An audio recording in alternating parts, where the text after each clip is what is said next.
friends. Welcome to episode 254 of Storyteller Conclave. This is a show all about helping you run the best tabletop role-playing game that you can, whether you're a new storyteller or dungeon master learning the craft, or an experienced storyteller looking to take your game to the next level. I'm Sarah. I'm Rob. How are we doing, Rob? I'm trying to get your soapbox just in the right position. I want to make sure it's stable. Just like an inch to the left. Okay, let's here. And we're good, Here? yes. Okay. And we are good. Let me get into my sitting position. I want to be comfortable for this. Get comfortable, yes. Get a blanket. I got your tea. You've got tea. We've got tea. We're all set here. All so, right. So yeah, we have a show. We do. Do we? I have a show. So. Do we want to just roll right into it, or? I feel like we have to, only because there's a lot to cover and a lot of feelings, and I feel like some of these simple statements that you have on this sheet in front of me is going to go into a much longer conversation. Yeah, it probably will. We may wander just ever so slightly. Yeah, so tonight we are talking about the negative impact that D&D has had on the hobby. And this is a topic that I personally feel very passionate about. I am a D&D, an ex-D&D DM. Mm-hmm. I have played several editions of it, most recently 5th edition, for about half of my campaign and whatnot. And there's just... it's been a frequent source of frustration for us, I think, here on the show and whatnot. And I've spent a little bit of time in a lot of different shows talking about it, and we kind of wanted to just pull out the old soapbox and just air all the dirty laundry at once. Yeah, put the grievances out there. Now, to be square, D&D is effectively what started me getting into gaming at all. Yeah, sure. But it wasn't really my first game. It was where I created my first character, and I technically played a little bit with my cousins, but I didn't actually have a taste of it until much later. It wasn't until I got my hands on some second edition books after I played Palladium. Yeah. And got through that kind of stuff. So Palladium was my first, and D&D was my second, but it still had a ridiculous impact on me. And to say enough that, like, Palladium was impacted by D&D heavily, like, super influenced by it.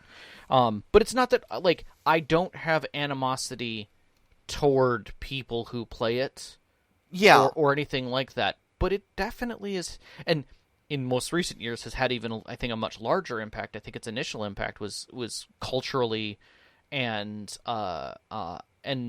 indicative of the times of what it was trying to be in a world of board games. Yeah. And then as time went on, it evolved, and the culture evolved, and everything else evolved around it without it changing. Right. Like, I think 3 was when I stepped in and realized how much it was trying to change. Right. It was the awkward teenage years of D&D without a doubt. Oh, by far. I would dare say actually 4th edition was its awkward teenage phase. I would kind of agree with that. That was when I think a lot of people bailed on it, because they realized they were taking it too far in that sort of video gamey, board gamey direction. And then with 5th edition, they tried to recorrect and get it back on course as more of a traditional role-playing game.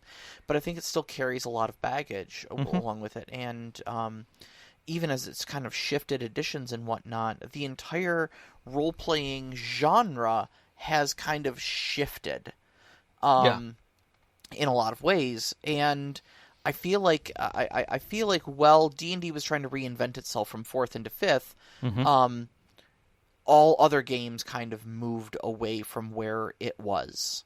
And kind of left it sitting, the cheese stands alone. I think rightly so. The creators of D&D, those who worked at TSR and eventually Wizards of the Coast and now even Hasbro, many of those designers left to make other games. And those games are vastly different than D&D. Yeah. Because they felt that had been done, and that was an end point, not a start point. Yeah. Kind of things like we left it at its state and moved on. Right. And you see that in a lot of other industries, but it's rare that you see the monolith of the industry. The be also like the standard bearer and like line marker to say this is where all things begin in the culture, and for as long as it has. Yeah. Yeah. Like, without a doubt, it has held that position. Like, we know the term Kleenex, and we know the term Xerox. Yeah, and because of the same kinds of things. Look, and I hate it. I cringe inside when I do it, but I don't tell people I'm playing role-playing games or I'm playing Savage Worlds this weekend. I tell people I'm playing D&D. Why? Because they'll know what that is. Yeah. You know? Yeah. And if they want to know anything else, I'll tell them, okay, well, it's a variant, it's a different type of D&D. It's, blah, blah, blah, or whatever. But, but I mean, most lay people that are not in the, in the hobby, you tell them you're playing D&D this weekend. Yeah. So I want to start off kind of by saying, like, why am I doing this? Why am I like this? Because I don't want people to think that I'm just a hater, right? Okay. I mean, okay. I like you said earlier, I don't hate people who play D&D. Like, I'm glad they're part of the hobby, I call those people my peers. I call those people my friends, my brothers, my sisters, my siblings, at the table. And I'm glad they're enjoying in the same sort of hobby that I am. I think rising ships raise all boats, that sort of thing.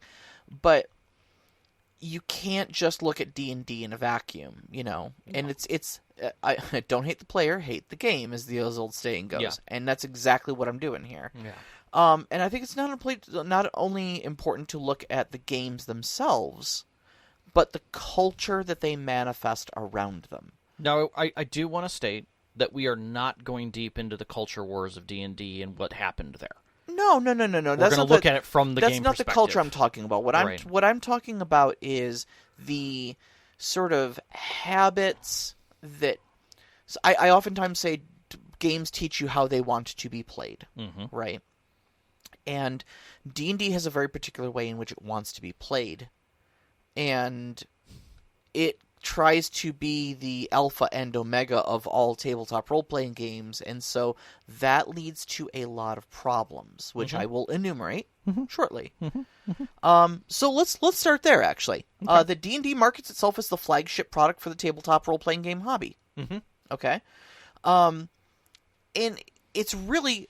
It's branded like as a lifestyle brand, almost like Apple is, Apple, Adidas, where it's not just a hobby. Like, you buy products with the D&D logo on it, Right. D20 was marketed during Wizards of the Coast as a thing. Like, they were the flagship of that style of playing. If you played a D20 game, it was D&D like. Yeah, exactly. And you look at all the like we have D&D celebrities now. There are multiple shows playing D&D that are live plays and stuff like that. There are multiple podcasts out about it and whatnot. We finally have a recognized good, not only from the grognards and players, but also from community outside in movie land who say this movie is a good movie, and we're like, and it is a good representation of a D&D story. Absolutely. And that says a lot about something that is relatively small when you think of the cultural size of D&D.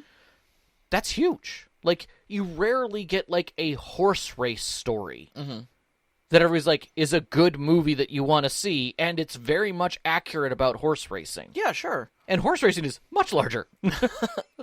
But, I mean, that's really just to say that their marketing has been successful, and they have that sort of market presence, that sort of ubiquity in the zeitgeist within the culture, right? People who aren't familiar with tabletop RPGs at least know the name D&D. Yeah, it's impregnated itself in movies, TV shows, and I believe to a major extent, and I may not be correct about this because I don't interact with the darkest corners of conservative America, but I mean, the Satanic Panic is a thing of the past. I think it's outlived its old Satanic Panic roots. I would say in the general sense, yes. I saw a Twitter thread or something like that from, I want to say it was Monty Cook, actually, who was talking about how back when he worked for TSR, he was going to do a thing about using Lego figures as minifigs for inexpensive for his things. Gaming, And they TSR owned Gen Con back at that time. So basically, it was his job to reach out to Lego to see if he could get a sponsorship, and he was going to offer them, advertising and stuff like that in the Gen Con, pamphlet and whatnot, in exchange to see if he could get some free product to help offset the cost of setting up this panel that he wanted to do. And got bounced around corporate for a little bit until he finally got someone to talk to, and basically got as far as saying, "Hey, yeah, I want to do this for my D&D game." And they went, "D&D, like the Dungeons thing with Dragons, like the thing with the demons and stuff. Oh, Lego can never be associated with something like that." Yeah. And all these years later, because he's posting it now. Yeah. Lego has a D&D official. Yeah. Product. Yeah, and they've and it's now at the 50th anniversary, and their masters are doing like a showing of it, like they're running a game on the Lego site to kick it all off, and they understand that there's a huge market share there. Yeah, Lego can never be associated with a product like that. I guess not. Yeah. So okay, but it's because of this ubiquity in their marketing, in the minds of people, that a lot of people who aren't aware of the diversity of this hobby ascribe their feelings about D&D to all tabletop games. Yes, I agree because with that. D&D is synonymous with tabletop games in their minds. Yeah, Kleenex is a tissue. And if you have a bad D&D experience, that may put someone off tabletop RPGs for good. Well, I mean, we know someone who's that happened we've known, to. I've known several people. We definitely know some specific people. But I mean, it's because they're coming from it at multiple angles. There is not a single cultural image. If your experience is you like watching Community and you see them play D&D, that is one view. Right. Very different from the kids in E.T. who played D&D versus Stranger Things. Right. All of these are different aspects of the same thing versus Critical Role, which there's a huge number of players right now who never knew anything about it. We'll get to that point. We'll get to that point because the diversity of different experiences you can have across the board is another aspect of this. But we're going to elaborate on that in a bit. But the problem is we can't just say that D&D hurts the new player experience without laying some groundwork as to why it's a bad experience. That's fair. Okay. So we kind of need to work into, like, now we have to display our evidence. Okay.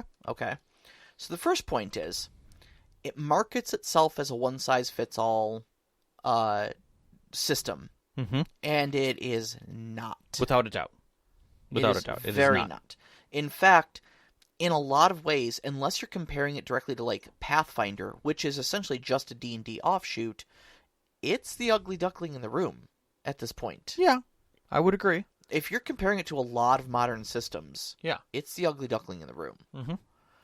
All right, so new players, especially those who watch Critical Role, they're going to expect a game to play more narratively than it actually does. Okay. Especially if you've come into it watching Critical Role, Dimension 20, something like that. Okay? Right. Those are very story-focused D&D games.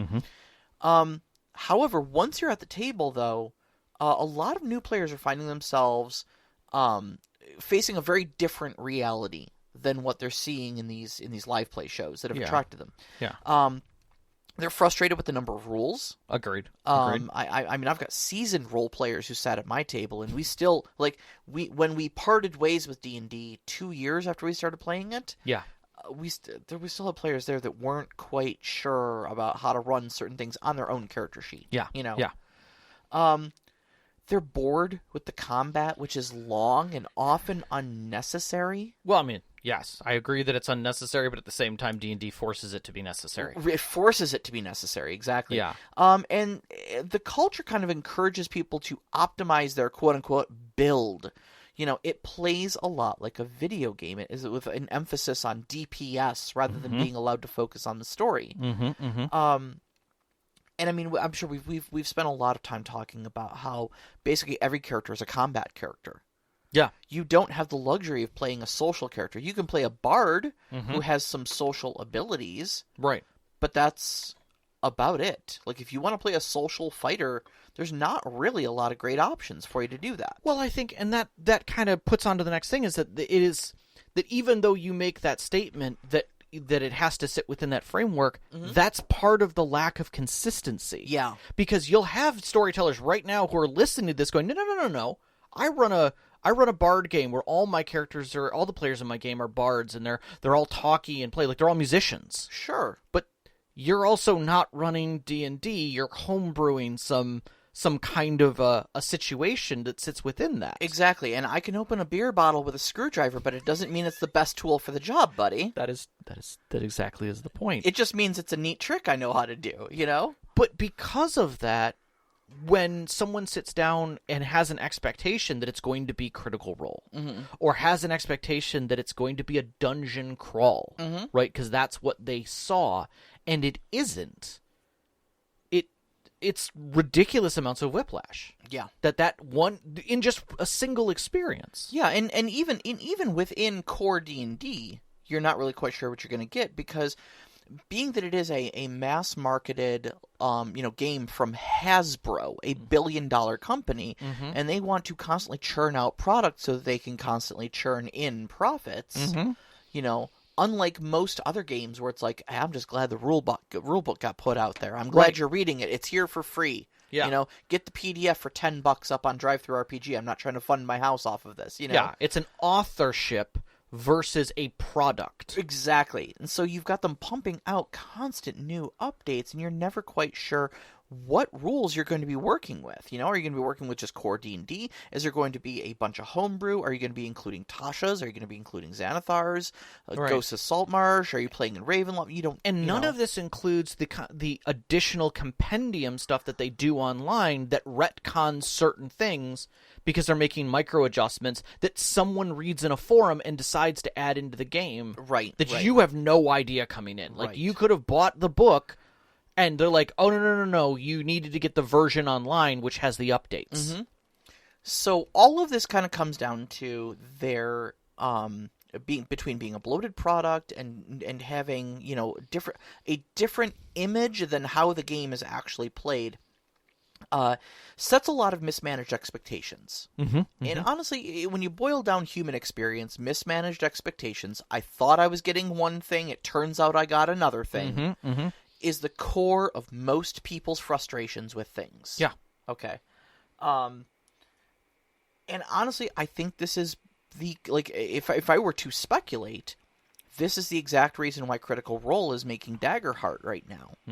Is because they realize that they have a type of game that they want to play, and they have been mashing that game into the D&D shaped box for so long. They originally played Pathfinder when there was a home game. They switched it to D&D because of the brand recognition. Without a doubt. Nobody would have watched them if it was a Pathfinder game, you know. But now that they've got their own standalone audience, they've got a publishing company, Darrington Press, I mean, they made some buck. They've made quite a bit of money. They've got a show on Amazon, They have the luxury of making the game that presents the rules and setting that they want to be playing in. They no longer need to be tied to D&D. And it's simply because of that. D&D, they realize, if D&D were a good fit for that narrative-heavy style game, they'd still be playing. it. Yeah, there'd still be a great partnership there. Mm-hmm. But to put that point in place, D&D has an emphasis that isn't on narrative, it's on combat to its detriment. Oh, well, no. I mean, D&D has 3 different pillars, Rob. Exploration, social, and combat. If you couldn't hear my eyes, doing the whole, shutter flipping in my head there. He rolled his eyes at me, so I rolled them back to him. That's right. Yeah. And unfortunately, I have disadvantage. Yeah. No, we even discussed this when I brought up that those 3 pillars are in the book. They're on one page, and then never discussed again. I mean, so you look at the core 3 books. You got the Player's Handbook, the Dungeon Master's Guide, and the Monster Manual. All right, from a player-facing standpoint, okay, so I'm not going to talk much about the DM's guide, because the DM's guide has a mishmash, a bunch of different things, and there's some of it's combat, some of it's combat adjacent, like the magic items and stuff like that. Right. There's rules for encounters in different locations and downtime and whatnot. Right. It's a mishmash and a lot of optional things. Rules and things. Yeah, so I'm gonna call the DM's guide like a 50-50 if it's combat based or not. Sure. And a lot of it's kind of gray area. The player's handbook, though, okay, and this is the player's handbook. It's right there in the title. It is the player-facing product of these 3 core books. 90% combat based. Okay, all the classes are combat classes. Even the talkie class, the bard, is a combat class. Okay. Nearly all of your abilities are ways to engage in combat. Be it either to diminish the effectiveness of your enemies or to enhance your own. All active enhancements advancements are combat-based advancements, i.e., you're getting better to hit numbers. You're getting better, more attacks. You can now cast more spells, which are 80% combat-based. I mean, you could argue, like, oh, my spells are stronger, which would include my social spells. No. Those are combat manipulation spells. Yeah. Let's be honest. That's crowd control and diversion. Yes. It flat out... I mean, any time where the rules specifically state that you have to decide in your game whether or not people recognize your charm after its releases and puts them in an angry state, tells you that it's about tension in combat. Yeah, exactly. And there aren't anything that helps you. There is not anything in the book that helps you socially anywhere. It's not like the bard at level 5 suddenly gets a group of followers who give him, respect. To be fair, there are... Okay, so I do want to correct you on that, because you are wrong about that. Really? But only a little. Oh, okay. There are a handful of abilities in certain subclasses. Almost all of them are in the bard subclasses. Okay. College of Whispers and stuff like that. Okay. That are ostensibly more for social gameplay than they are for combat. Abilities to sift through rumor mills and stuff like that. The thief ability to do thieves' cant and stuff like that, ostensibly also a non-combat ability it's based in social stuff. Okay, I stand corrected. And there are a handful That's of feats that are things like actor. Okay. Yes. Things like that allow you to that are role play based. Okay, but those are the exception, not the rule. Right. I will never advance to be a lord. Right. To rule people with a level of authority. Yeah. I will never be someone who becomes a statesman. I will never be someone who becomes the head of the College of Bards by advancement. Yeah, sure. Right? That's not what the game is about. And the rest of this section that goes immediately following it is equipment to do said killing. Right. And that's kind of where it comes down to it, is that when it comes to player choice, okay, when you're choosing things to add to your character, to your quote unquote your build, any choice you make is to enhance your combat effectiveness. Yeah. Okay. Anytime there is input from the player, it is, how do I make a more efficient killer? Okay. It's questions about which of one of 2 class abilities are you going to take? All of which are combat based. Things like feats. There aren't really a lot of ways to choose things that deal with either social or exploration. Right. There are no choices for that. Right. Even the exploration stuff that you do get, whether you are good at a certain terrain as a ranger, or you can handle certain experiences, are again a single footnote that basically says you have advantage, or you get a +1 bonus, or a plus something bonus. Right. You get to add your proficiency bonus to that. But all your other choices are, what weapon will you wield? Right. What armor will you wear? What wild shapes will your druid have? One of my favorite things, from level 1, your bard gets to choose an instrument. In most cases, ostensibly through the book at a base level. Yep. Please tell me what that does for my character. Literally nothing. Literally nothing. It's the last time it'll ever be mentioned. Because it doesn't do anything for perform. It doesn't change any situation, whether I choose a flute or a lute. Mm-hmm. Yet, if I'm a fighter and I choose an axe over a sword, mm-hmm. or a dexterity weapon over a strength-based weapon... That's an important choice because it's combat. It is wholly important. Yeah. And at no point beyond that does that instrument ever become necessary or important. It's only necessary in so much that it is a spellcasting focus for the class. Correct. In the sense that... Are you holding it? Do you have it or not? You can cast this. Yes, right, exactly. That's it. Do you have it or don't you? Yep. So you effectively become weaker the moment it's not in your hand, whereas a fighter, they can just pick up another thing and do it. Mm-hmm. And right there, like I'm struggling to try and help it, and I can't. And then you flip over to the monster manual, which is ostensibly 100% combat-based because it's all targets. Mm-hmm. It's all monsters for the storyteller to put in front of their players to fight and kill. And nothing. I will not say nothing.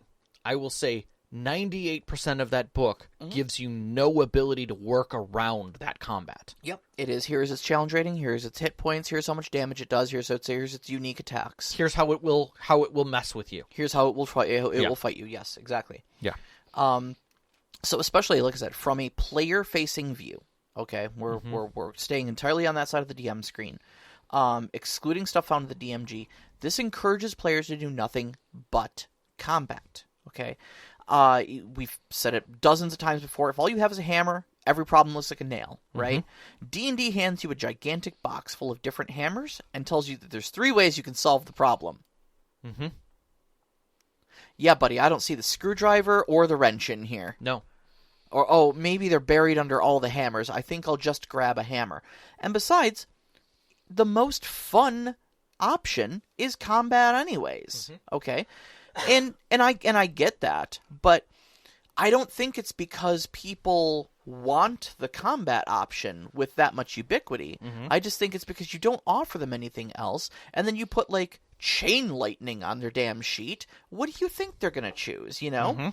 Why would I roll a persuasion check when I could cast Odaluk's Freezing Sphere? You know?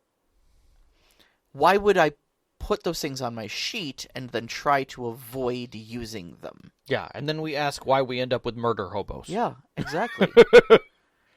And then, of course, you know, you end up with that problem of you've got these new players who came in thinking this is going to be a far more narrative experience than it was, didn't know that 80% of everything they were going to be doing is combat, and the other 20% was enough social to give them an excuse to get into more combat.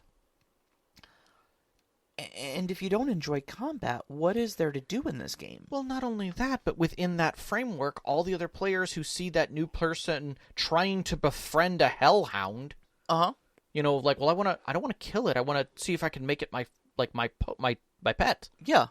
Well, okay. Well, I guess you could roll animal handling. Okay, I did it.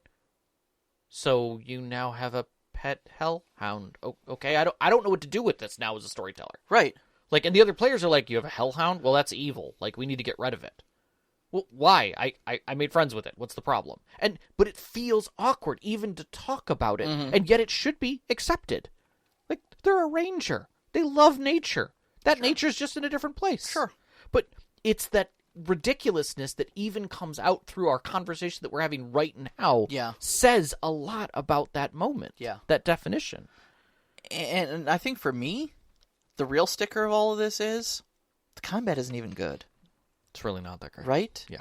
Like, it's all you can really do with the game of any sort of substance, and it's not even that good. HP is ridiculous and an outdated way of measuring combat effectiveness. The numerous number of jokes that came out of 4th edition and 5th edition about effectively being immortal. Yeah, what is a hit point? You know? Like, I could literally lose all but one of my hit points, and I'm still 100% effective as a fighter. Yeah, sure. Even the next moment after. Like, I'm not weak. I don't lose constitution. I'm not even at disadvantage. Yeah. I could literally just murder the next thing. Yeah. I mean, at least in earlier editions, if you took more than half of your hit points, you had to take a trauma. Right. Like, it was bad. Like, Yeah. you could pass out. Yeah. Like, that makes sense. But, like, I could literally be cleaved almost in half by some kind of, weapon or blazed near death and been like, oh, no, I'm fine. Yeah, I still got 100 hit points left. It's good, guys. Yeah. The other thing is, like, the best option in combat is almost always to just swing for the fences and just try to do as many hit points worth of damage as you possibly can. Because not only you, but the monsters themselves are all at 100% effectiveness at all the way up to one hit point. Correct. So the best thing you can possibly do is make their hit points go away as quick as humanly possible. I was reading a thread on Reddit, a guy kind of bemoaning this because he was he had gotten into a D&D game. It was one of his first D&D games, and he was trying to be inventive and fun about his combat, and so he was like, well, I'm going to trip the guy. And, like, all the other players at the table were like, why are you going to trip? Why are you going to grapple him? Why are you going to shove him? He's like, I'm just trying to do fun things, guys. Like, not everything has to be just, I rolled a hit. And they're like, will you please just roll a hit? This combat's going to take forever if you don't deplete their hit points. Right. Like, tripping the guy is not effective, Right. And then you like compare that to something like Savage Worlds, where, toughness scales in a way where it's not effective to just walk up to someone and just swing a sword at them. You're just going to bounce off their armor.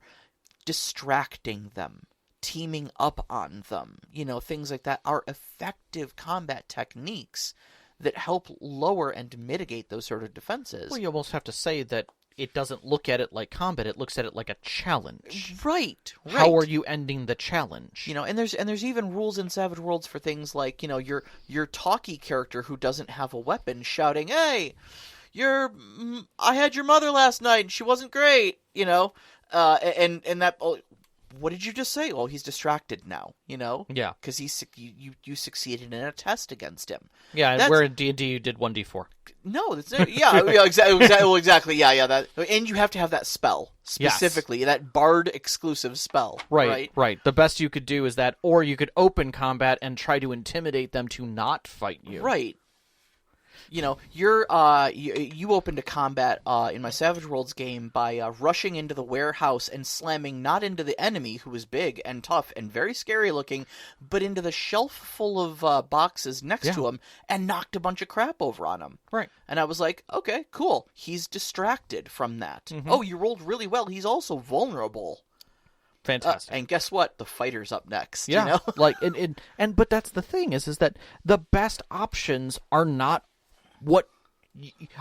fun. Right. So it is literally the most boring option. And so it ends up becoming a slow slog fest that draws out for so long that the people who don't want to be involved lose interest. And if you miss, nothing happens, which is just even worse. So, like, you're just sitting there going like, okay, well, I guess I'm going to wait 45 minutes for my turn to come back up and hope I do something then, Which is why when it went to Baldur's Gate 3 as a digital property, it was fantastic. Yeah.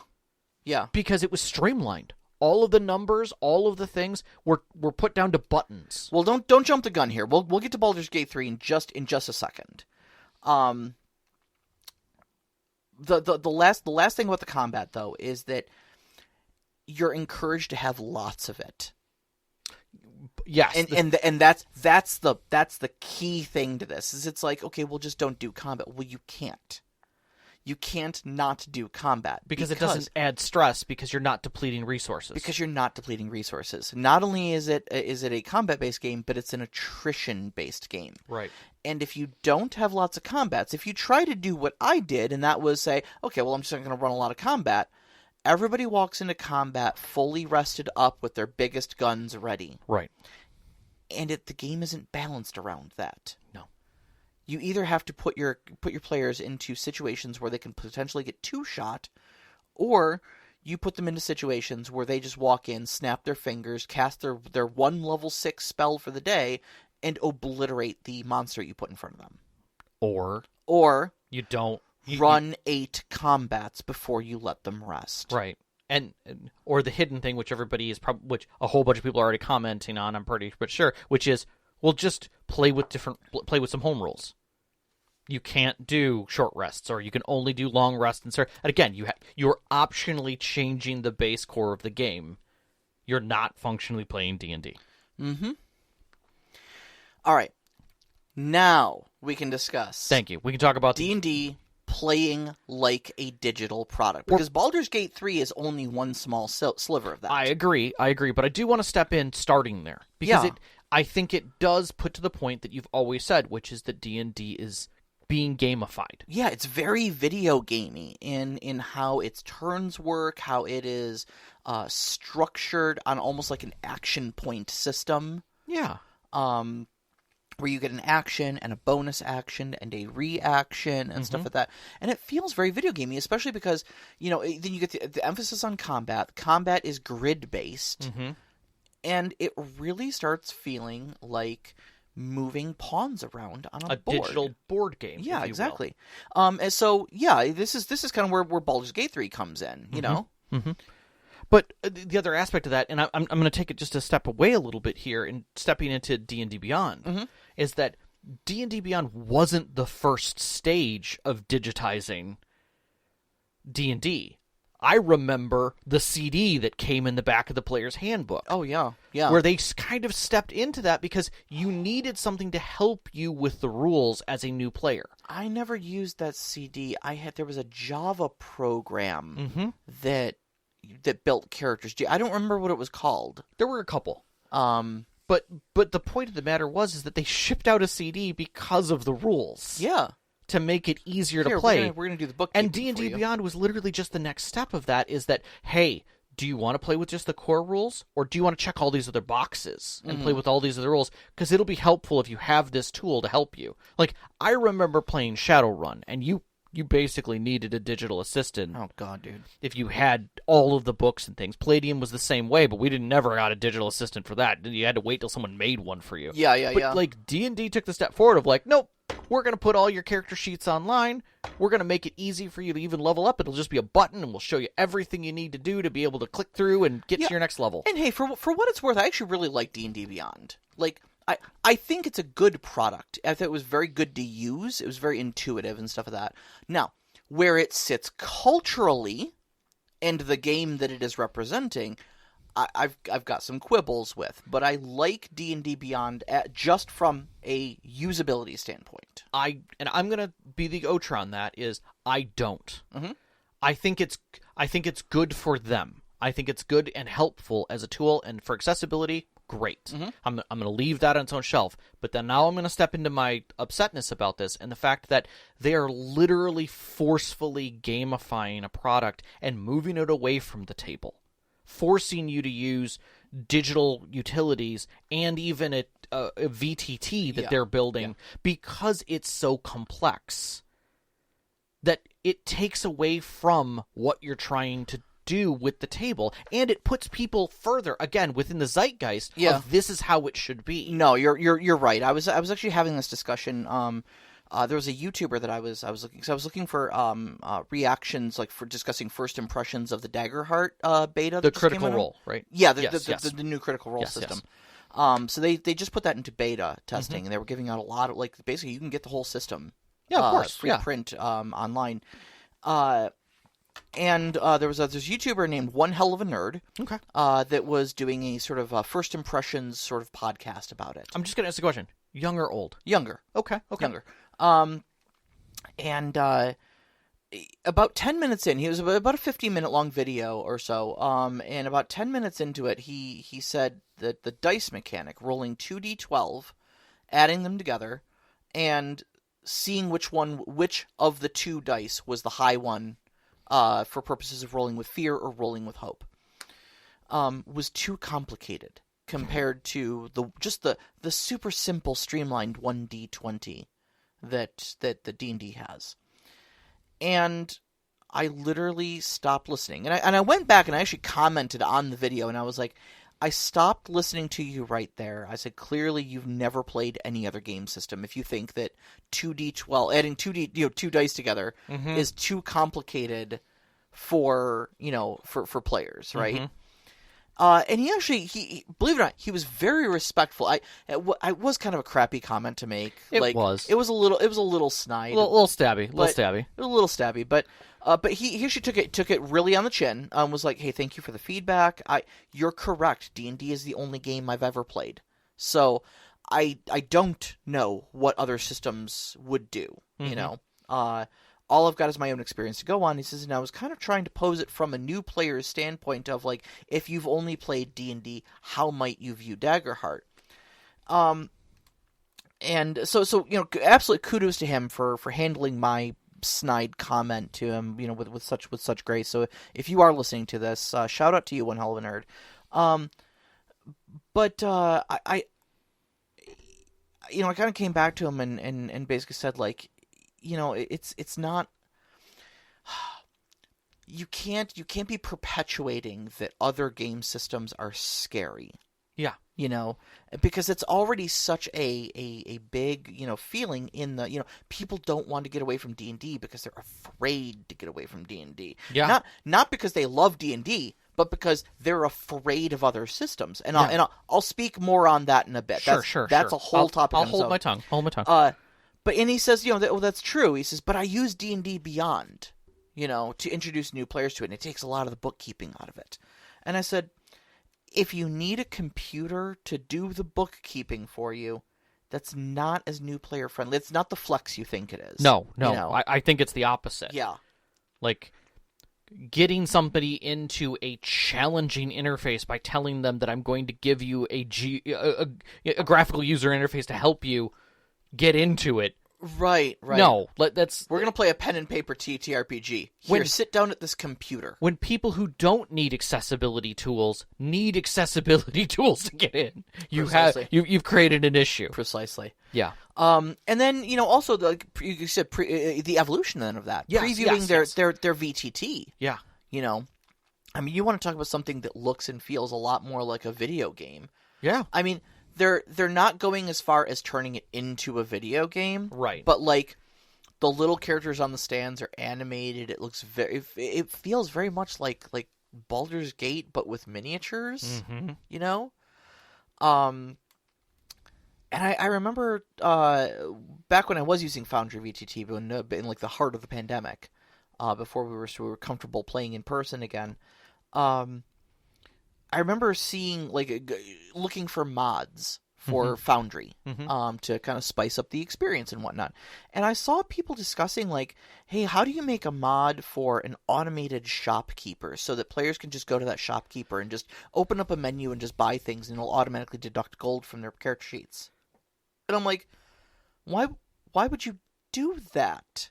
And I'm like, so they can buy things. And I'm like, that's like a video game thing. Like, if I were setting up a video game, I would want that interaction, but like I wouldn't ever want a player to just, you know, autonomously go shopping in my game without me as the storyteller having some sort of input on that. Well, the other one for me was that, like, I originally saw a discussion about VTT that I thought was neat, that when they opened a door into a room and it either spilled light in the room or something saw the players, that it would get an alert and you'd get a little pop-up from, like, you could make a guard make a hey you, or have a goblin make a noise or whatever, and there'd be a noise file, and it would make it a little more interactive. And I'm like, well, that's kind of cool, because like that allows them to then see what is alerted. And then someone said, well, can you just continue the dialogue? Like, they can then do the dialogue for the NPC as well, like put the text there and everything. It's like, no, this is a role-playing game. Play a damn role, you know. Right. Like, and they were like, "Oh, when my player attacks, can I have like a chat thing that comes up and it randomly grabs one of the voice lines when he makes an attack or when he gets hurt?" And I'm like, "Dude, this isn't a video game, right? Like, what are you doing at the table besides moving, clicking, and saying I want to do this attack?" Yeah, exactly.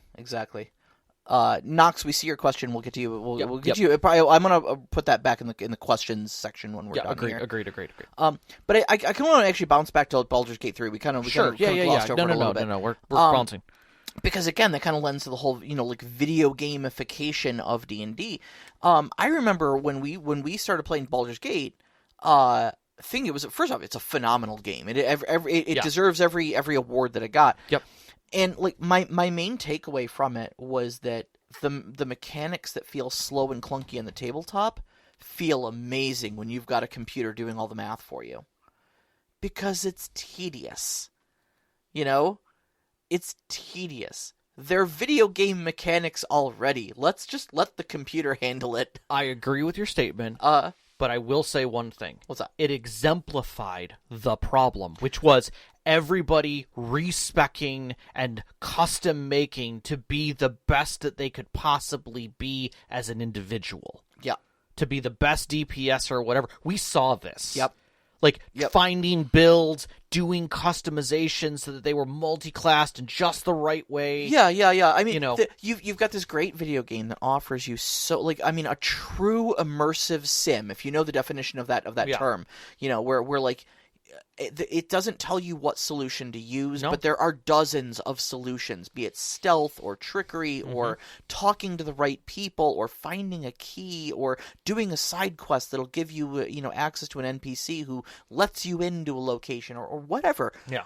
Or combat. Right. You know, sure, you can kick down the door. It's D&D, But in spite of all of that, YouTube was still flooded with videos of like insane DPS solo anything with this crazy build, or stealth your way through and murder, take care of everybody, all of the combat ways to win. And then they would be like, oh, if you don't kill this guy, you get this dialogue. So avoid the combat. Not handle the situation differently. Avoid the combat. Right. So that you can get this alternative thing. Yeah. Or how to kill these people that are unkillable. Mm-hmm. Right? And or kill them faster or whatever. And it was so much resetting. And even it did it. Even Baldur's Gate leaned into the combat because spoilers, the game's been out a while, I'm going to say it. All of your special abilities that you got from the plot itself, the transition from Act 2 to Act 3, yeah. Tell me any of those that were plot related and not combat related. No, they're all combat. Yeah, sure. Okay. I'm not saying it didn't further the problem. I'm saying it was a fun game. No, it leaned into D&D is what it did. Yeah.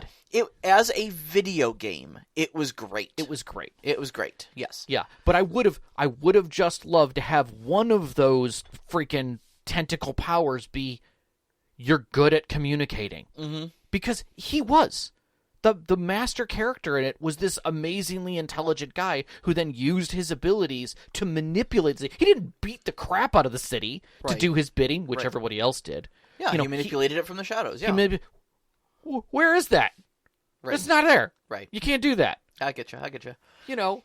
But I want to also talk about like the social media impact. We talked about how like in Baldur's Gate, you'd see all these insane DPS builds, but the thing is that wasn't even new.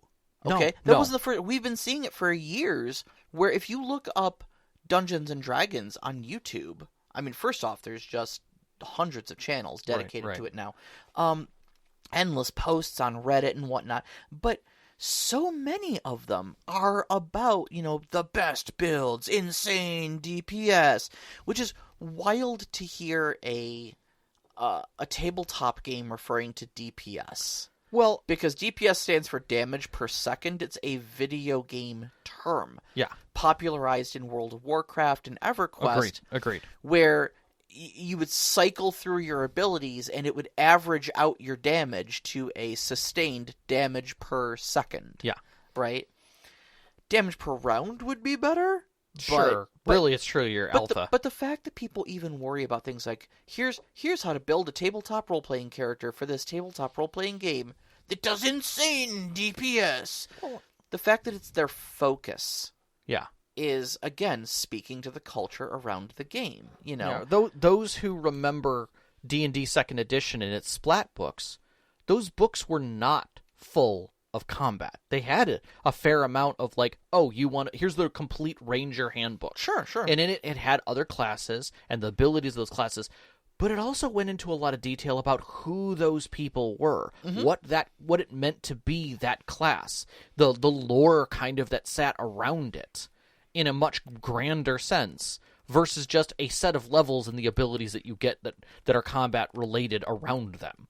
But at that time, even, people were trying to tweak your perfect second edition character, right? Like, I want a spell-slinging, archer who has an enchanted bow and can do these things. That happened then. So when 3 and 3.5 came out, like, that was huge. Like, once we got feats and powers and shit, that was amazing. Like, 4th edition lit that on fire. Yeah, sure. But at that point, once you're leaning into that, your role-playing game looks less like a role-playing game and more like a hero shooter. 100%. I don't want to play Apex Legends, the board game. It's true. It's true. It is true. It is true. So... But that built within those posts and those abilities, and in all honesty, and I'm gonna kind of say this, is that name one other tabletop role-playing game that has that. I mean, ostensibly Pathfinder, if anything. That's literally just D&D with the numbers filed off of it. Yes, exactly. Yeah. Like, you won't find those discussions. Now, arguably, some people will be like, well, nobody plays those games in mass, so you're not going to have... Those aren't going to be mainstream discussions. Right, but you're not going to find, like, Vampire the Masquerade, roll a Toreador with insane DPS. It's not going to happen. Right.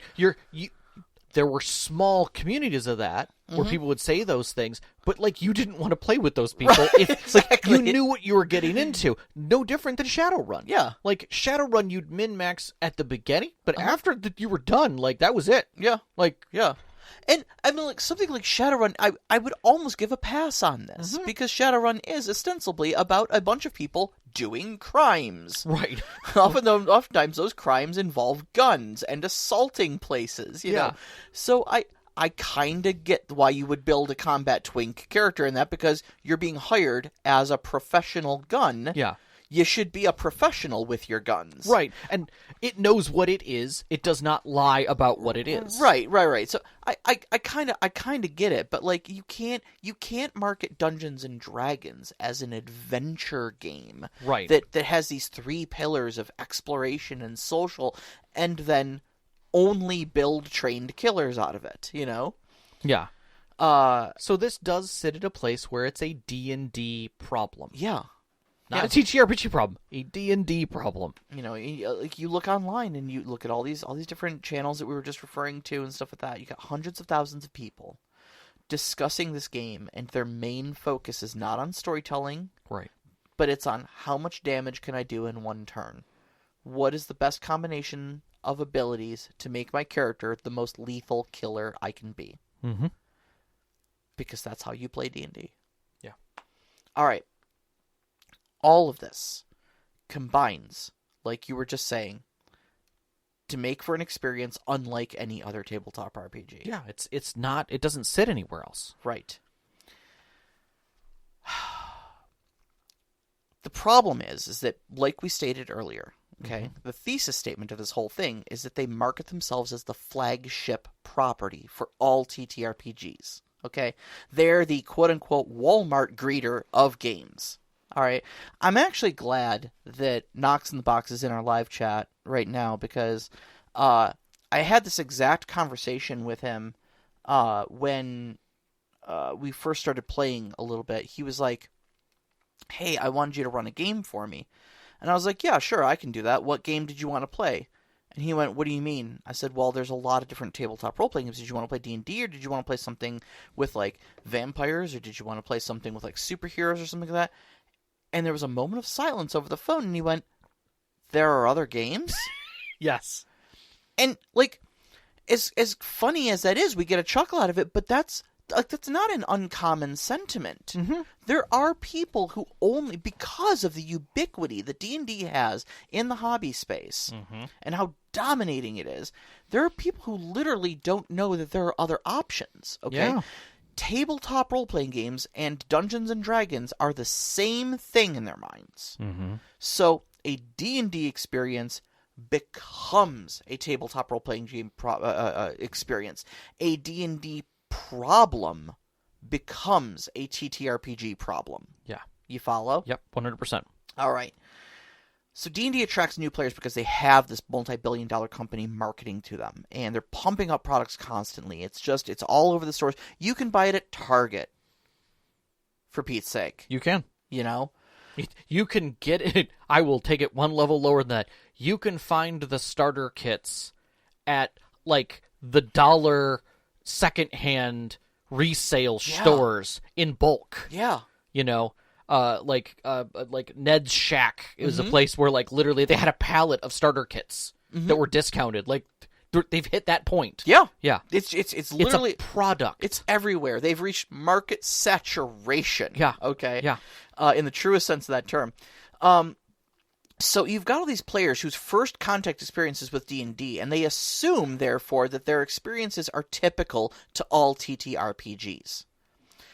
And therefore, all future interactions with other RPGs are going to be colored by this experience, since they conflate one with the other. New players do not want to learn a different system. I see this time and time again. And it's not because D&D is good, but because learning it was such an unfriendly experience that the thought of doing it again is literally painful to them. I have seen this unfold time and time again. Well, my players don't want to play anything else. Okay. Do they know about other game systems? Yeah, I told them about it, but they said that it's too tough to learn a system. Learning D&D was hard enough, and they don't want to do it again. Not because D&D is good, but because they don't want to suffer like they did with D&D all over again. Okay?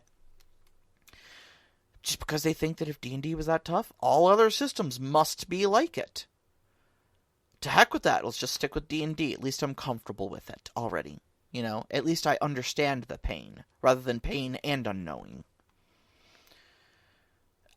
I think also you run into an assumption that if it's the most popular, it must be the best. I don't know how terribly prevalent this one is, but I have seen it from time to time. Of like, well, why is D&D have millions of players if it sucks so much?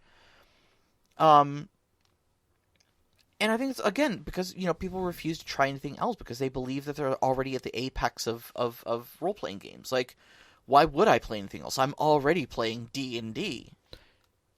Right. But that also speaks back to the, like, concept of moving to something else or even experiencing something else doesn't seem right. Like, you know, if I'm thinking of a pickup truck, I am thinking of two brands. That's about it.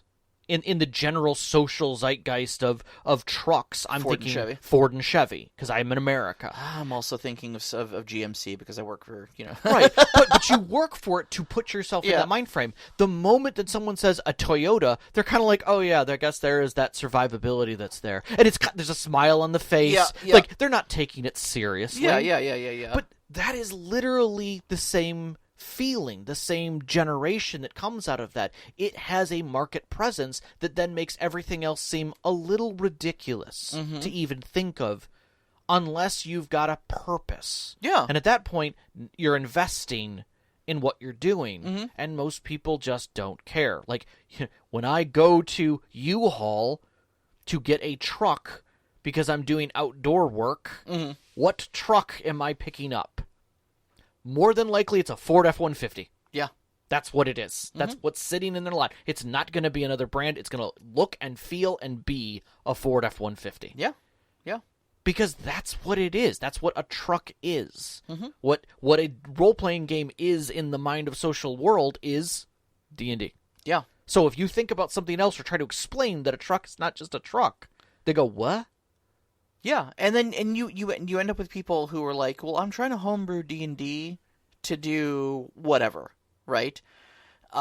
Literally, like, people who are like, hey guys, I'm trying to homebrew D&D to turn it into a cyberpunk game. What would I need to do to turn it into cyberpunk? And you'll get people just blinking at them, going like, why don't you just play cyberpunk?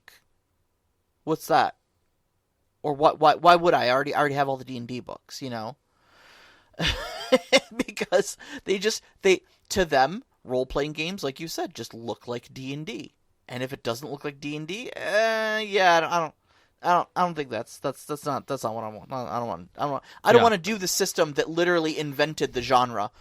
Point that Knox just made, and this is kind of prevalent, is he said you learn to play a new video game all the time. What's the difference? It's just game tutorials, show me learning than a textbook lesson. And my answer is, but if you don't play video games, maybe you just play on your Switch, even moving to the PC and sitting in front of a keyboard or mouse, you're not playing the game yet. Yeah. You just changed your dice from D20s to D6s, and suddenly it's uncomfortable. It's awkward. Yeah. Remember when I was getting you into Monster Hunter and Dark Souls, and I you had were to pick up a damn controller. You were like, how do I use a controller? I'm like, you'll figure it out. You'll suck for the first 3 hours of it, and then you'll get the hang of it. But it took an investment. Yeah. To get past that point. I understand it. Yeah, sure. I get it. The awkward is always going to be there.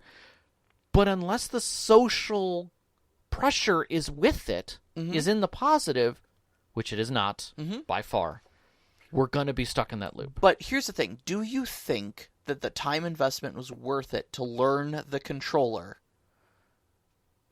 Do you think the experience would have been better or at least equal if you'd have stuck with keyboard and mouse for Dark Souls and for Monster Hunter? I will flat out say for Monster Hunter, no. It would have been awkwardly painful. Yeah. As equally awkwardly painful as it is to play Mech Warrior with a keyboard and mouse. I disagree.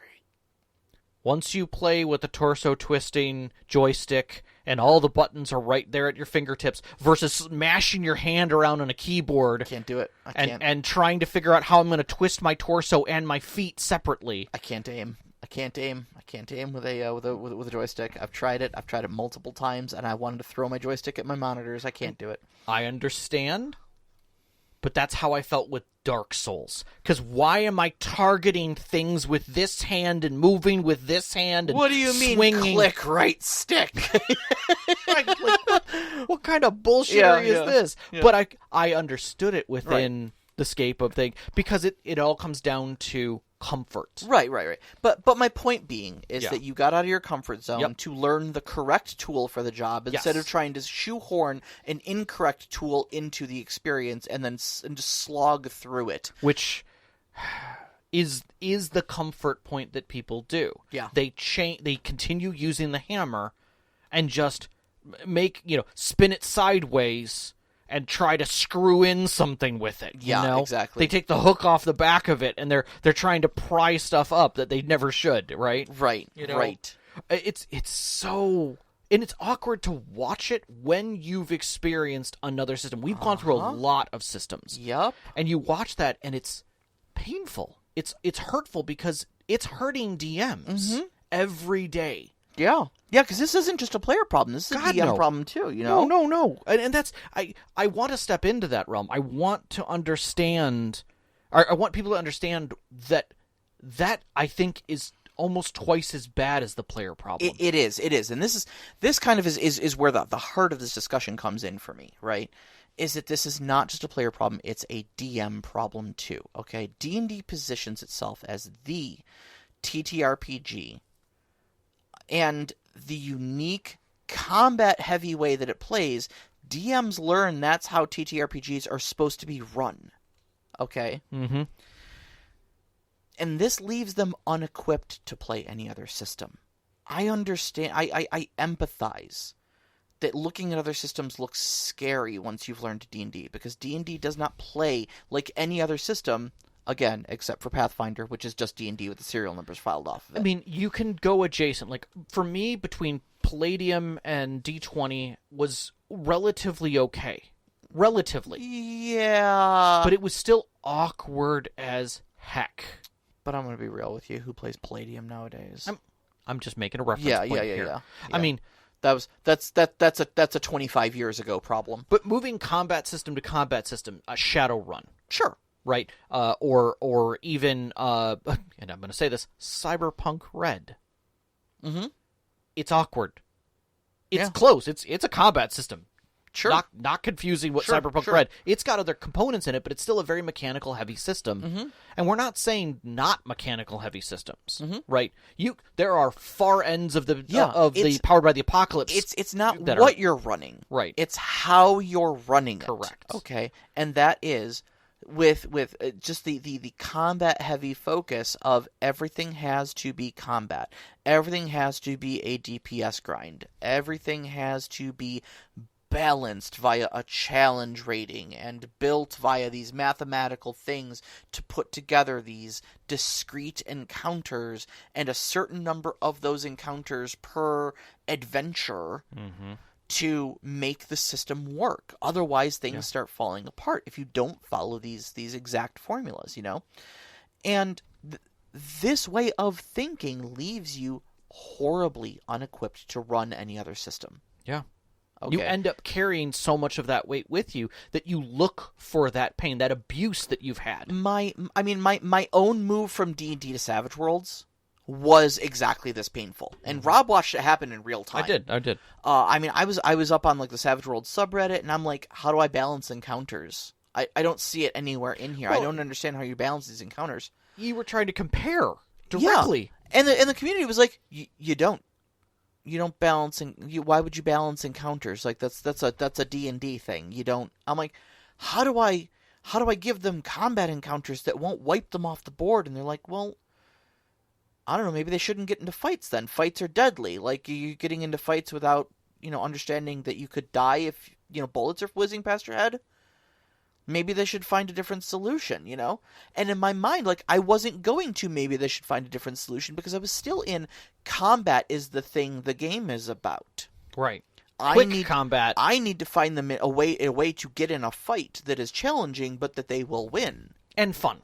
Yeah. Yeah. And I'm not saying combat doesn't take place in Savage Worlds, but like it's a more open environment.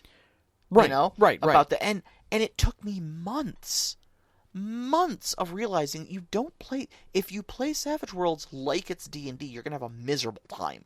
Yeah. And it took me months to get out of that. Well, not even that, but even like moving to something truly powered by the apocalypse that sits way more in the narrative sense. I remember you looking at like City of Mist, and you were just perplexed. Like, what's the initiative? It was Urban Shadows. Urban Shadows. It was You're Urban like Shadows, flipping through the book looking for initiative. I read that book cover to cover 3 times because I swore to God I missed the initiative system. The word isn't even in the book, by the way. It's not even in the book. You can't search for that word in the PDF. There's no initiative system in Urban Shadows. No. It doesn't need it. It's a narrative system. Yeah. If stuff pops off, you just handle it. Yeah. Combat's just a thing that happens sometimes. It's not a phase of the gameplay, But it's the abuse that you accept to try to accommodate for the player's needs and to accommodate for the game and the mechanical needs of the game that carries with you everywhere you go. Exactly. The original title for this show was D and PTSD. Yes. Okay. Now, a listener of ours was uncomfortable with us making light of PTSD, understandably, and we respect that. Yep. So we changed the title. Yep. But all of this damage I carry with me from D&D, like, where my perception of other TTRPGs is now warped, is why we wanted that title, okay? I have my own CPTSD diagnosis, okay? I am not making light of a condition I do not have. Rob has had long personal discussions with me. He knows a little bit of what goes on with me. And you know my trauma. Yeah, and I know your trauma. So neither of us are making light of this PTSD metaphor without knowing a bit about it. Okay? But I think it's important that we got to this point to explain it, and that is that when we sit down at our current games, regardless of the system we're playing with, there is still the anxiety of completing things to the level of what we did in D&D. Yeah. And it causes stress and anxiety and tension when we see it at the table, when it's not even the same system or even the same style. Yeah, and there's all this unlearning we have to do now. It's like it's like we have to heal from D&D. And from the abusive relationship that we tried to master. Exactly. We tried to dungeon master. I have to say that because it's there. We weathered through this crappy system, and it gave us all these crappy habits and crappy ways of thinking about doing things that when we try to move to another thing, we've got this shadow looming over us this entire time. And all these bad habits we now need to break. And it's no wonder many people just don't go through the effort of breaking them and going into other systems. Well, and they just stick with D&D forever because it's, I don't know, safer almost. Yeah. It's what they know. Yeah. It's the pain they know. Yeah, exactly. And they're willing to accommodate for the pain they know. Yeah. Homebrew, whatever you want to call it, optional ruling, or hand-waving the rules that they don't need but again, they're changing fundamentals of D&D to make it comfortable for what they need so they can master it. Yeah. Yeah. And I think that's the truth behind it. All right, so let's come down to our wrap up here. Does D&D do more harm than good? What has all this been leading to? Honestly, it's difficult to say. I mean, I can tell you what my experience with it has been, and it has been supremely negative. And I've watched the cultural impact of it that we've discussed throughout this episode echo out across the internet. And I think there's a lot of different contributing factors to it. And I know not everybody plays it in the same way and stuff like that. And I'm sure there are millions of people out there having a great time with D&D. And to those people, I want to say your fun is not wrong. No, not at all. Okay? Not at all. This isn't an essay on why you shouldn't be playing D&D right now. Or homebrewing or altering or whatever you do. All I want is that we just recognize that there is a cultural bubble that Dungeons & Dragons exists in, okay? And take a peek outside it once in a while. You don't have to play different games, but understand that other games exist, and some of those games do certain things better than D&D. In fact, most of those games are easier to learn than D&D. Yeah. Okay? Yeah. So if the option comes up of like, hey, should we try something else? Even if it seems scary, give it a try. Just once. Just once. You may find something that you'd want to incorporate, or some style or change. Exactly. I mean, there's a lot to learn about other TTRPGs just from looking at other systems. I have so many books on my shelf that I will never run. I know I'm never going to run them, but I bought them because they're interesting, because they represent a story type that I like, or maybe an IP that I like. And I want to see how they handle certain things. Yeah. And it's great to look at how things happen in different game systems. You can discern. It makes you so much of a better storyteller knowing different systems. Even systems, and I will say, looking at systems that are specific in what they do. Brindlewood Bay, perfect example. Yeah. It's a mystery game. Right. It is not a combat game. It is not anything. It is a mystery game, and that's what it does. You are a 73-year-old woman. You ain't getting in combat. Right. But it's because it's so hard-focused, it only needs to be the thing that it is. And for that reason, your brain can shift away from, is this a fantasy RPG? Right. To, we are playing old ladies. We're playing the Golden Girls meets Murder, She Wrote. Murder, She Wrote book club, yeah. Right. Great. That's such a brain break that it is enough to be able to have fun and learn that. Yeah. Right? Yeah. And take that chance, because you'll learn other things by doing that. And even if you don't ever play Brindlewood Bay, it's a great examination of how to run a mystery at your table. Without a doubt. Even if you never play Legend of the Five Rings, there are rules in there for two samurai eyeing each other down. And that duel will be 2 swipes of a sword, and it's over before the swords are unsheathed. If you want that moment, read Legend of the Five Rings. Yeah. It'll teach you how to do that sort of thing. I can't remember the name of the game off the top of my head, but there is a dueling game. Yeah. Where the dueling mechanics are amazing. Right? Like, the rest of the game is about how you get to a duel, effectively. And it's not the one you're talking about, but Deadlands has some amazing dual. But the idea behind it is that the mechanics that come into play there, half of the mechanics are about preparing for the duel. Yeah. Up to the point where you actually choose a weapon. Yeah. And who chooses it for the duel. Uh-huh. You know, of like, do you get a choice or whatever? And all of that comes into play versus just the actual fight. Mm-hmm. Like, it's psyching your opponent, it's changing the terrain, it's adjusting the thing. Do you wait for weather and things like that? All come into play. Yeah. Before the physical duel. Yeah, and again, you may never play it, but having read it, you know it exists, and you now think about those things when a duel situation comes up. And that makes you a better storyteller, because instead of just going, roll initiative, he hits you for 5, you know, you're going like, okay, well, what goes into this duel? How do I make this a meaningful scene for both people, you know? Yep. All right. Where are we in our notes here? I think we're at the sum up. Yeah. All right, so, sum up, break up with your first love high school sweetheart. They might be your first love, but they may not be your soulmate. Play the field, date other systems, browse r/RPG, which is the Tinder for game systems. Mm-hmm. Okay? Maybe you'll realize you can do better, and you'll be much happier getting away from your abusive ex.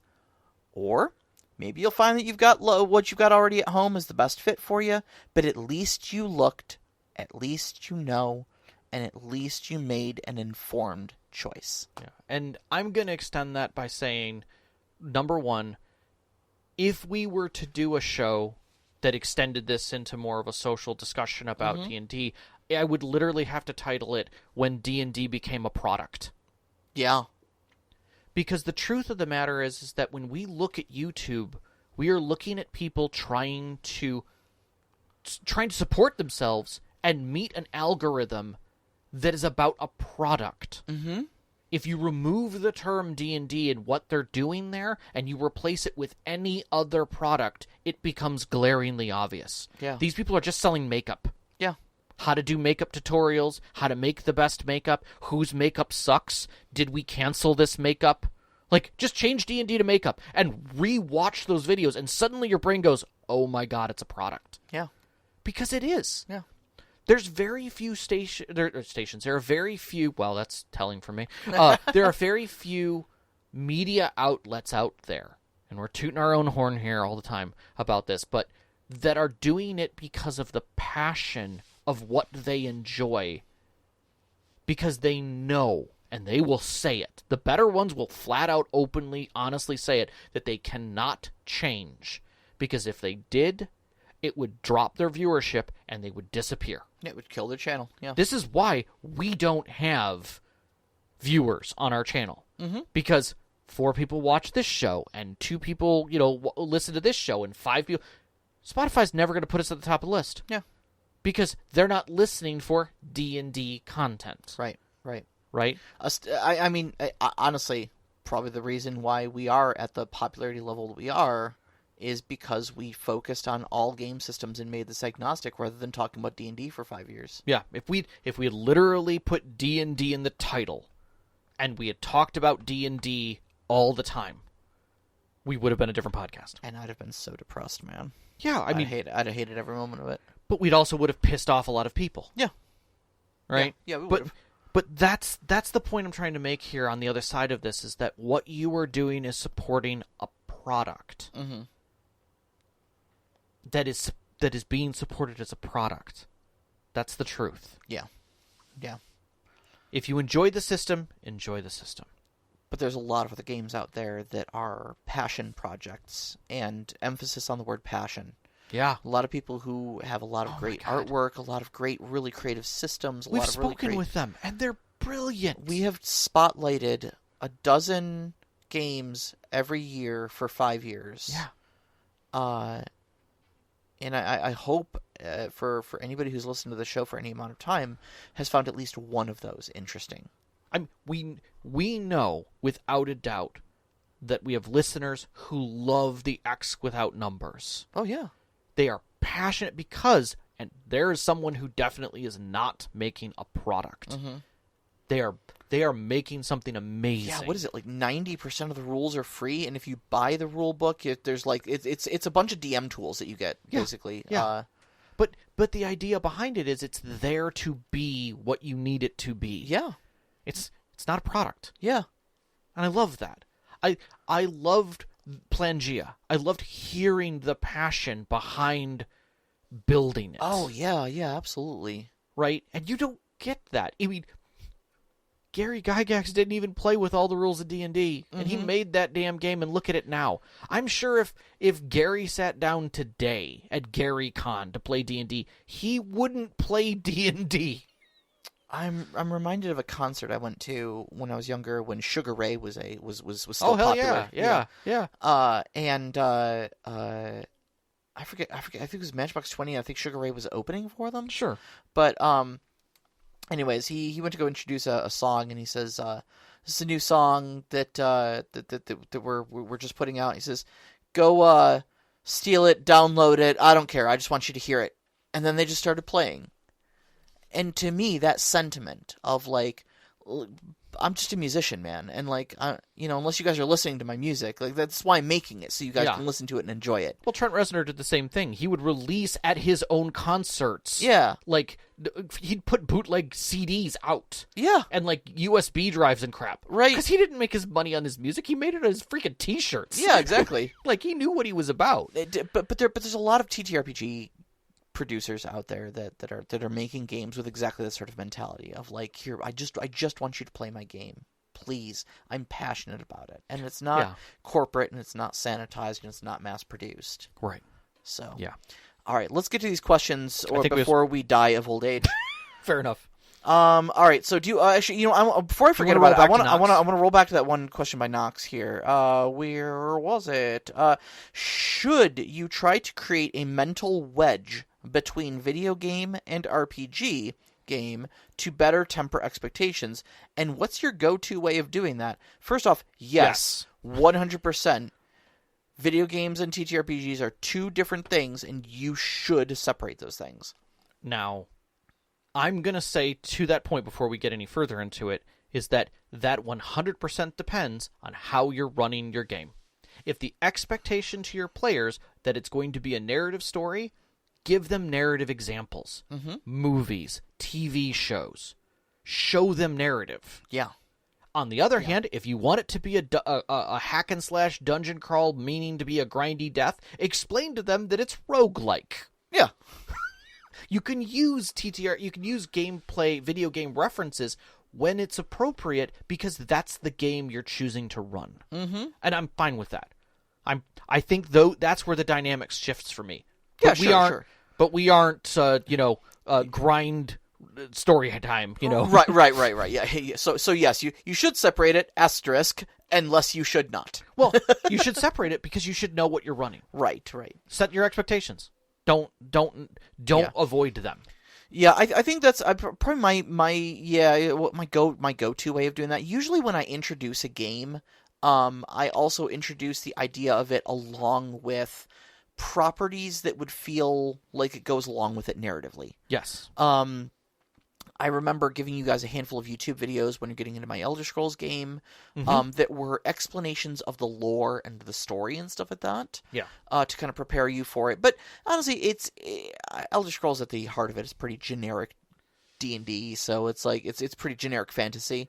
I think it's funny because Elder Scrolls is the one thing where like it's a video game. It's a video game, but we're playing it as a TTRPG. But what's funny is, and I'm going to say this, a lot of people who played Elder Scrolls and didn't like it was because it didn't play like a video game. Yeah, because it played very narratively. It was like everybody agrees that like Skyrim is an RPG, and it feels weird when you're not playing it like an RPG. Yeah, exactly. So you don't really see maximum DPS builds. I mean, you do, but it doesn't take much, and everybody's just like, okay, great. Yeah, like, okay, so you broke the enchanting system again. Cool, we already sweet. Knew this. Yeah. Great job, Spiff and Britt. You did a wonderful job. You made a stealth archer. Good for you. Yeah, wonderful. We've done this before. You made a 1,000,000-point archer. Great. Cool. Yeah. All right. So next question. Yeah. All right. So next question from Nevin. How has D&D shaped the players and DMs' expectations and way of playing? I think we kind of covered that. Yeah, I mean, I think we have a curve that occurred, and it accelerated. It definitely accelerated. The internet and its popularity accelerated it. But we also hit a point where there was a divergence between what D&D as a product is trying to do, and what socially D&D is being portrayed as. Right, right. And I think that's the problem we're in right now. Yeah. Do you know whether the hype of for 5th edition is falling down? A couple years ago, I felt like everyone was trying to publish a game or setting under D&D 5th edition. What's the trend today? Yes, I do. And here, I did some researching on this one. Okay. So, up until 2015, which is really where we hit the apex of social interaction starting for live plays and such. That was really the apex start point where streaming became huge as far as making streams either on YouTube or their own stuff, that kind of thing. Yeah, Critical Role came out around that time too, right? That was Critical Role, technically, essentially College Humor, Dimension 20, Geek Sundry. Yeah. All that kind of hit at that point. If you look post-OGL, if you break you look up to that point and you look at everything that's been created, the content of stream of Let's Plays and stream content up to that point was predominantly D&D and heavily weighted toward combat and encounter and things like that. But after that point, the shift in the Let's Plays content creation moved to narrative and story. Alternatives to D&D, D&D likes, and a whole ton of other stuff that got Thirsty Sword Lesbians, a lot of indie stuff. Major houses were now doing hard shifts away from it. Not just because of the OGL, because they had the chance. They were no longer bound to that rhetoric. Yeah. And it paid off. Critical Role was able to make not just one, but 2 hard shifts into systems. They got to play around a lot, because not only did they get to shift away from being effectively owned by someone else for a period of time and doing their own thing, they produced a whole freaking show. Yeah. And, we're able to basically say we're big enough that we can put pressure in a new direction, and they did, and they're doing fine at it. Yeah. That would normally kill anyone else. Dimension 20 did it with grace. Yeah. Because they shifted away from we are a D&D house to we are storytellers. Right. You're coming to us for whatever the next story is, whether it's a bunch of bears doing a heist, or it's Hogwarts but not. Right. Kids on brooms, Nobody cared what the system was. They cared who the DM was. Right. And now we have celebrity DMs who are personalities, and that's the new key. Yeah, they're running Stars Without Number right now, or Worlds Without Number right now. Yes. Yeah. And I hear it's great. I haven't gotten into it, but so I do think we are in a hard shift from product to people, which is good. I think that's very good. I adore the fact that I have seen Dimension 20 doing 5 different game systems, and none of them are D&D. I will say this, and I'm going to say this out loud. When Ginny D does something other than D&D for more than a week, that is when you know the hard shift occurred. Okay. When she finally admits that her personality beats out a product. Yeah. Yeah, I also think that the OGL scandal and the shift to the one D&D or whatever it is they're doing with that is also really hurt their... Oh, it has. Their market share. It has. It changed. Worn off. Yeah. It changed up, and there's enough argument against it, and that's why if everybody's arguing for or trying to move to something new, that changes the dynamic in the algorithm. And I do want to say I have nothing against Jenny D. I actually love her, but she is bound to a product for the same algorithm problems that everything else is generated against. Yep. But she's also growing kind of to a scale of herself, much like Critical Role did. She's not nearly at the level. I think it's good that she's kind of branding herself as a storyteller, dungeon master sort of, She's thing. definitely becoming more of an ambassador, and I appreciate that. Yeah. I truly appreciate that. Yeah. I think it's great. I think it really is great. All right, so Kilkey asks, the major popularity of 5th edition D&D is based mostly in combinations of widespread choice paralysis and brand recognition. Discuss. Okay, so my answer to this is you are incorrect. It is not a combination of widespread choice paralysis and brand recognition. It is just brand recognition. My evidence for that is the number of people I've seen when you say that there are other games other than D&D, they give you shocked Pikachu face and say, there's what? there's more games than D&D, nobody's have choice paralysis. They're just going to D&D because it's the Kleenex of tabletop role-playing games. Just like Warhammer is the tabletop war game. Exactly. Oh, do you play tabletop miniatures games? Oh, you mean Warhammer? No, I don't play Warhammer. It's too expensive. Do you play any of the other ones that aren't expensive? What do you mean? Like what? Yeah. Yeah. Yeah. Exactly. And that's the thing is like, first off, if you can find your friendly local gaming store, what is in it? Is it 90% walls of Warhammer? Well, it's walls of Warhammer, a full stack of miniatures for D&D and D&D adjacent, fantasy. Yep. And board games. Yep. That's what you get. Yep. And yes, you can find the other games, but you have to go look for the other games. You have to know, and even then, you're not getting a full selection. You're getting a little shelf of them. Right, because they're not part of publishing. They're not a product. And it's not economically viable for stores to hold a lot of stock of those games because there just isn't that much demand. So they order a few boxes of it. So I would say, I guess in a way it is choice paralysis because you have one choice. When you're talking about it, that's your choice. Well, I mean, choice paralysis means you've got too many choices. Right. So it's not choice paralysis. You can't just change the definition of choice paralysis. I suppose that's true. But at the same time, like, give me another ketchup besides Heinz. Meyer brand. Right. Yeah. Right.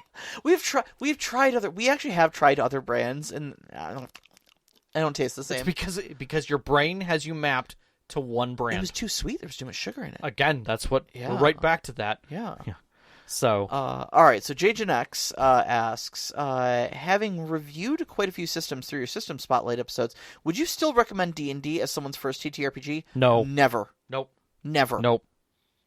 Absolutely not, because it wires your brain against all other TTRPGs. Yeah, and you may never get out of it. To add to that, even their quick start isn't. Yeah. D&D. Yeah. Like, it's sad. It's really sad, which is why it doesn't sell. What are some common misconceptions that cause people to turn away from D&D or other TTRPGs in the current year, 2024? Some common misconceptions that cause them to turn away.